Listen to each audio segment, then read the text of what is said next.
ဆက်လက်ပြီးတော့ကျွန်တော်တို့ဒုတိယပုံအနေနဲ့ဒီပုံလေးလည်းပြောဆွဲပြပါမယ်ဒီပုံလေးကြည့်မယ်ဆိုရင်သူက metric unit နဲ့ဆွဲရမှာဖြစ်ပါတယ်ကဲကျွန်တော်ဘယ်နေစာဆွဲမလဲဆိုရင်အပေါ်ဆုံးနေစပါမယ်ကဲအပေါ်ဆုံးမှာကျွန်တော် line လေးပြောင်းဆွဲမယ် line ကဘယ်လောက်လဲရှိလဲဆိုရင်သူက12ရှိပါတယ်အဲ့တော့ keyboard ပေါ်နေ12လမ်းပြောရလိုက်မယ် okay mouse ကို horizontal နဲ့ထားပါကဲအဲ့ဒါပြီးနောက်မှာကျွန်တော်တို့အဲ့ line ကိုအပေါ် offset လုပ်မယ်သူကဘယ်လောက်လုပ်ပြရမလဲဆိုရင် 1.5 လုပ်ပြရမှာဖြစ်ပါတယ်ဒီ offset distance ကိုအကြောင်း 1.5 line ပြောထည့်မယ် slash မှာပြော polish ရွှေ့လိုက်မယ်ဒါပေမဲ့အပေါ် line ရဲ့ကွာဝေးဒီသူက 1.5 တစ်ဖက်စီ short မှာပါဘာကြောင့်ဆိုရင် angle 45စောင့်ထားရတဲ့ကြောင့်မလို့ပါ okay click လေးနှိပ်ပြီးတော့ကျွန်တော်တို့ 1.5 လေး short လို့ရပါတယ် mouse ကို direction ပေးပြီး short ပါဒါလေးကဘောင်းဆိုရင်ကျွန်တော်တို့ trick လေးသုံးတာပေါ့နော် okay ပြီးရင်ဘောင်းဆိုရင်ကျွန်တော်တို့ဒီဟာလေးလမ်းပြီးတော့ဆက်လိုက်မယ်ကဲအဲ့ဒါပြီးနောက်မှာကျွန်တော်တို့ဗာဆက်ဆွဲမလဲဆိုရင်ဒီမှာအောက်မှာရှိနေတဲ့ rectangle လမ်းပြောဆွဲဖို့လိုတယ်အဲ့အတွက်ကျွန်တော်ဒီကနေမှမြင်လေးတစ်မြင်လမ်းပြောဆွဲမယ်ကဲအမြင်ကဘယ်လောက်သွားမလဲဆိုရင်ဒီအစွန်ကနေပြီးမှအောက်ကိုကျွန်တော်တို့က1.5တော့မယ်ဆိုရင်21သွားမှာဖြစ်ပါတယ်ကဲ one more time ဒီမှာ click နှိပ်မယ်21သွားရမယ် enter okay အဲ့တော့ရပြီအဲ့ဒီနောက်မှာကျွန်တော်ဒီကနေမှ rectangle command ဝင်မယ် re c and space bar rectangle size ကဘယ်လောက်လဲဆိုရင်အလျားဒီဒီမှာ radius 1.5 နဲ့ fill လုပ်ထားတဲ့ပုံမှာသူဒီစနစ်ကိုဒီဘက် 1.5 ဒီဘက် 1.5 ပေါင်းမဲ့ဆိုရင်သူဒီ3ဆို15ရှိမှာပါလက်ရှိပေးထားတဲ့ dimension ဒီ15ရှိတယ်အဲကြောင့်15နှိပ်မယ်ပြီးတော့ keyboard ပေါ်ကနေ tab ပြီးနှိပ်မယ်အဲဆိုသူကနောက်တစ်ဖက်ကိုသူခုံသွားပြီအဲကွာဝေးကဘယ်လောက်လဲဆိုရင် 3.75 လမ်းပြောရိုက်မယ် enter okay အဲ့ဒါပြီးနောက်မှာ move လုပ်အောင် select မယ် base point ကိုဒီမှာရွှေ့မယ်ပြီးတော့ကျွန်တော်ဒီအလယ်မှာလမ်းပြောထားချင်တာပါဒီနှစ်ခုရဲ့ level เนาะအချိန်ကျတော့ကျွန်တော်ဒီကနေမှ shift right click နဲ့ mid brain 2.3မယ် click နှိပ်မယ် click နှိပ်မယ်အဲ့တော့လုံးဝ quality ကိုသူကျသွားပြီကဲအဲ့ဒါပြီးနောက်မှာကျွန်တော်တို့ဒီပေါ်နေအောက်ကို block သွားမလဲဆိုရင် center 48သွားမယ် cycle command လေးဝင်အောင်အဲ့တော့ mouse ကိုဒီမှာထားမယ်အောက်လေးရွှေ့မယ်ပြီးတော့48လမ်းပြောရလိုက်မယ် enter okay အဲ့တော့သူရဲ့ circle wire block 1ပေးရမလဲဆိုရင် radius 12လမ်းသွားပေးရမယ်ပြီးတော့ one more time circle ကိုပြန်ယူမယ်သူကဒီဘက်ကနေ block သွားမလဲဆိုရင်6ချားပါပါ6 enter နှိပ်လိုက်မယ် okay အဲ့ဒါပြီးနောက်မှာသူက block radius 12သွားမလဲဆိုရင်30သွားမှာဖြစ်ပါတယ်ကဲအဲ့ဒါပြီးနောက်မှာကျွန်တော်တို့ဒီမှာပါဆွဲမလဲဆိုရင် line လေးဆွဲထားလိုက်ရအောင် click နှိပ်ပြီး vertical နဲ့နှိပ်မယ်line command ဝင်မယ်ဒီပေါ် click နှိပ်မယ်အောက်ကိုရွှေ့မယ်ကဲတော့ fillet command လေးဝင်လိုက်မယ်အဲ့တော့ဒီဖက် fillet ကပေါင်းဆိုရင်15ပါအဲ့တော့ r space bar okay 15.6ပါတော့သူကျွန်တော် click လေးနှိပ်မယ်ပြီးတော့သူ click နှိပ်မယ်ဆင်ပြေပြီကဲ one more time သူ click နှိပ်မယ်သူ click နှိပ်မယ် okay ကျွန်တော် radius တောင်းမှာပါ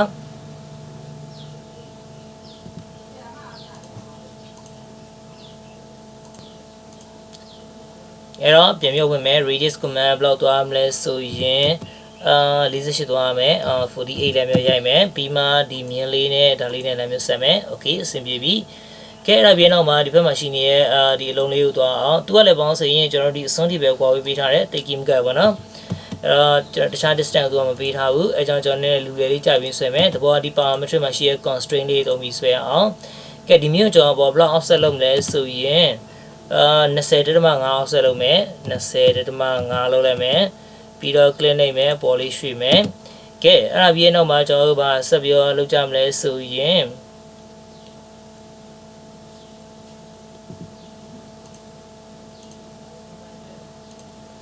ကျွန်တော်ဒီမှာရှိတဲ့ 18.5 အကျယ်ရှိတဲ့ line လေးကိုဆွဲချင်ပါတယ်အဲ့တော့ဒီမှာလည်းကျွန်တော်လူလေးတစ်ခုကြမယ်ကျွန်တော် line command လေးဝင်မယ် shift right click လေးသုံးပြီးတော့ကျွန်တော်ဒီကနေမှာ tangent sorry perpendicular ကိုလည်းပြောယူမယ်ဒီမျက်နှာပြင်နဲ့တောင်းမှန်ကြပါတော့အဲ့တော့ဒီဖက်ကိုလမ်းပြီးတော့ရွှေ့မယ်ဒီကောင်အလဲလောက်ပတ်ဝန်းကျင်နာရောက်ပြီးဆိုရင်ဒီမှာ click နေရမယ်တဘောဒီကပ်ပြက်လဲလောက်ပါနော်တိတ်မတိကျတယ်ဘာမှဖြစ်ပါဘူးကဲတော့ပြီးတော့မှကျွန်တော်ဒီကနေမှာ parametric constraint လမ်းပြောယူမယ် align ကိုယူရအောင်အဲ့တော့ကျွန်တော်တို့ကဘာလုပ်မလဲဆိုရင်ဒီကနေပထမအနေနဲ့သူ့ select မှတ်မယ်ဒုတိယအနေနဲ့ဒီ point select မှတ်မယ် mouse ကိုဒီဘက်ရွှေ့မယ်ပြီးတော့ block ရမလဲဆိုရင် 18.5 လမ်းပြောရရမယ်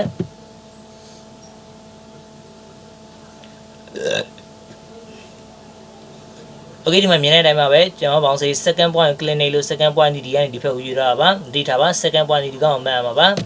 ကဲအဲ့ဒါပြီးတော့မှကျွန်တော်တို့ဒီမှာ circle လေး command လေးဝင်ပြီးတော့ free hand လေးမှာ click နေပြီးတော့ circle လေးလမ်းပြောဆွဲလိုက်မယ်ပြီးတော့ကျွန်တော်ဒီမြင်မလို့တော့ပါဘူးဖြတ်လိုက်မယ် okay အဲ့ဒါပြီးတော့မှကျွန်တော်ကဒီ 18.5 နဲ့ဒီ circle ကို set တဲ့ဒီ ဒီ set wine လေးဆွဲချင်လို့ပါသူက block ရှင်ဆိုရင် R30 ရှိပါတယ်ကဲအဲ့တော့ကျွန်တော်ဒီကနေမှာ10 radius ကိုယူလိုက်မယ် circle ကိုအဲ့တော့ဒီမှာ click နိုင်မယ်ဒီကို click နိုင်မယ်ပြီးတော့ block လဲ30 enter okay အဲ့ဒါရပြီကဲအဲ့ဒါပြီးနောက်မှာကျွန်တော်တို့ဒီအခုဆွဲလဲ set wine လေးနဲ့အခုကျွန်တော်တို့ဒီအသေးလေးကဘယ်လိုကြာနေဆို tangent ကြာနေရပါကဲတော့ကျွန်တော်အဲ့ဒါလေးလည်းပြောဆွဲမယ်ကဲတော့ကျွန်တော် circle command လေးပြီးဒီမှာ cut ပြောဆွဲလိုက်ပါမယ် okay တော့အတိအကျဆွဲရမှာပါ radius ကဘယ်လောက်လဲဆိုရင်2 enter okay ကဲအဲ့ဒါပြီးနောက်မှာကျွန်တော်တို့ဆက်ပြီးပါလို့ကြာမလဲဆိုရင်ဒီ set wine အသေးလေးဒီကျွန်တော်တို့ဘာနဲ့လဲ tangent ကြာအောင်မလဲဆိုရင်ဒီမှာတူတဲ့ tangent ကြာပေးရမယ်ပြီးတော့ကျွန်တော်ဒီမြင်းနဲ့လဲ tangent ကြာမှာဖြစ်ပါတယ်ကဲတော့ပထမဆုံးတော့ဘာလုပ်မလဲဆိုရင်ကျွန်တော်တို့ဒီကနေ parametric ကိုလည်းပြောယူမယ် tangent အခုဆွဲလိုက်တဲ့ဒီ30set wine နဲ့ tangent ကြာလို့အောင်ကျွန်တော်ဒီ set wine အသေးရွေးချင်တာပါအဲကြောင့်ကျွန်တော်ပထမဆုံးသူ့ select မှမှာဖြစ်ပါတယ်တချိကတေချာ queue site ပါအဲ့တော့ second ရသူ့ click နေလိုက်မယ်အဲ့တော့မြင်းတိုင်းပါပဲသူပဲရွေးသွားတာသူဒီရွေးသွားခြင်းမရှိပါဘူးကဲအဲ့ဒါပြီးနောက်မှာကျွန်တော်တို့ဗာဆက်လုပ်ကြမလဲဆိုရင်ဒီ set wine ဒီမြင်းနဲ့လည်း tangent ကြာမှာဖြစ်ပါတယ်ကဲအချိန်ကျရင်တော့ဒီမြင်းရွေးသွားလို့မရဘူးဒီ set wine ရဲ့ site လည်းပြောင်းလို့မရပါဘူးအဲကြောင့်ကျွန်တော် lock လေးလုပ်လိုက်အောင်အဲ့ဒီကနေမှကျွန်တော်တို့ radius constraint ယူမယ်အဲ့တော့သူ့ကိုကျွန်တော်တို့ဒီတိုင်း lock လုပ်လိုက်မယ်30နဲ့ပြီးတော့သူ့ကိုလည်းကျွန်တော်တို့ပေးမပြောင်းပါဘူး R2 အဲ့တော့ပဲထားလိုက်မယ်ပြီးတော့ကျွန်တော်တို့ဒီ set wine ရဲ့ position နေရာလည်းရွေ့သွားလို့မရပါဘူးအဲကြောင့်သူ့ရဲ့ position ကို lock လုပ်ပြင်မယ် okay ဒီမှာ lock ဖြစ်သွားပြီအောက်မှာပြီးတော့ကျွန်တော်ဒီမြင်းလည်းရွေ့သွားလို့မရပါဘူးဘာကြောင့်ဆိုသူက20.5ပဲရှိရမှာပါကျွန်တော်ဒီ set wine ပဲရွေ့သွားလို့ရတာပါကျန်တဲ့ဟာတွေရွေ့သွားလို့မရဘူးအဲကြောင့်ကျွန်တော်ကျန်တဲ့ဟာတွေကိုလှုပ်ရှားမှုမရှိအောင်လုံးဝထိန်းချုပ်နေရပါပြီးတော့ကျွန်တော်ဒီကနေ lock ယူလိုက်မယ်သူ click နိုင်မယ်ပြီးတော့နောက်တစ်ခါဒီမှာ lock လုပ်မယ်သူ click နိုင်လိုက်မယ်ကဲတော့ဒီမြင့်ဒီကျွန်တော် click နိုင်ပြီးရွှေ့ကြည့်အောင်လုံးဝရွေ့တော့မှာမဟုတ်ပါဘူးကဲအဲ့ဒါပြီးနောက်မှာကျွန်တော်တို့ဒီမှာ constraint ယူကြည့်မယ် queue site ပြီးကြည့်ပါဒီ set wine ပဲရွေ့သွားရမယ်ကျန်တဲ့ဟာတွေပြောင်းလဲမှုရှိလို့မရပါဘူးtangent ယူမယ်ရွေးချင်တာသူ့ကိုအဲ့တော့သူ second အနေနဲ့ click နိုင်မယ်အဲ့တော့မြင်းကို click နိုင်မယ်ပြီးတော့သူ click နိုင်မယ် okay အဲ့တော့ဘောင်စုသူဒီရွေ့သွားပြီကျန်တဲ့ဟာတွေလုံးဝရွေ့ချဘူးမရှိပါဘူးကဲအဲ့တော့ပြီးတော့ကျွန်တော်တို့ဒီ set wine အသေးလေးနဲ့ဘောင်စုကျွန်တော်ဒီ set wine အကြီးလေးနဲ့ဘယ်လိုဆက်ရမလဲဆိုရင်ဒီမှာ fillet လေးနဲ့လည်းဆက်လို့ရတယ်ဒါမှမဟုတ်10 radius နဲ့လည်းယူပြီးဆက်လို့ရပါတယ်ကဲ fillet လေး try ကြည့်အောင်ကျွန်တော်တို့ fillet command ဝင်ပြီးတော့ radius ဝင်မယ် radius ကဘယ်လောက်ဝင်ရမလဲဆိုရင်ကျွန်တော်36 lines မျိုးယူရမှာand enter ပြီးတော့သူလေးနဲ့ပြီးတော့သူလေးနဲ့ click နေပြီးတော့ဆက်လိုက်မယ်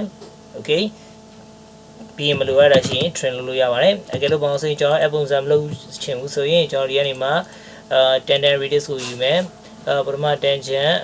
သူပြီးတော့ဒုတိယ tangent ကဒီအောက်ယူပါပြီးတော့ click နေပြီးတော့ဒီ36လိုက်မျိုးရရမယ် and enter okay အမျိုးဖြစ်သွားရဲဆိုရင်ကို click နေတာလွယ်လို့ပါပြန်ပြောဝန်ကူတန်းပြန်ပြောယူမယ်ကျွန်တော်တို့ဘောင်းဆိုရင်ဒီဖက်နာ2 ပြီး click နေပြီးတော့ဒီဖက်နာ2ပြီး click နေမယ်36ရရမယ်ကဲဆိုအဆင်ပြေသွားပါပြီပြီးတော့မလိုတာရှိရင်ကျွန်တော်တို့ဒီကနေပြီးတော့ trim လိုက်လို့ရပါတယ်နောက်ဆုံးအနေနဲ့ကျွန်တော်ဒီနေရာလေး fill လုပ်ဖို့ကြံပါတယ်ကြဒီကနေရောကျွန်တော် fill command လေးယူလိုက်မယ်ပြီးတော့ radius တဲဝင်အောင်ဒီမှာ radius plot ပေးထားလဲဆိုရင်1.5ပေးထားပါတယ်ပြီးတော့1.5ထည့်မယ်မာဒီဘယ်လေးယူအောင်ဒီမြင်း click နေမယ်သူ click နေမယ်ပြီးတော့သူ click နေမယ်ဒါလေး click နေလိုက်မယ်အဲ့လိုပေါင်းစဒီဖက်ပြတ်သွားရဲဆိုလည်းကိစ္စမရှိပါဘူးကျွန်တော်ဒီကလေးအားလုံးယူပြီးတော့ mirror ပွားလို့ရပါတယ်အဲ့တော့ဒီမှာ mirror line အတွက် mid point မရှိဘူးကျွန်တော်ဒီကနေပြော mid point 2 point ယူလိုက်မယ်ဒီမှာ click ချန်နေမယ် okay ပြီးတော့ဒီနေရာလေးမှာစုံမယူမယ်ပြီးတော့ဒီမှာ click ချန်နေလိုက်ပါမယ်ပြီးတော့ vertical နဲ့နောက်တစ်ချက် click နေလိုက်မယ် and no ပြီးတော့မလိုတာရှိရင် trim လိုက်ရအောင်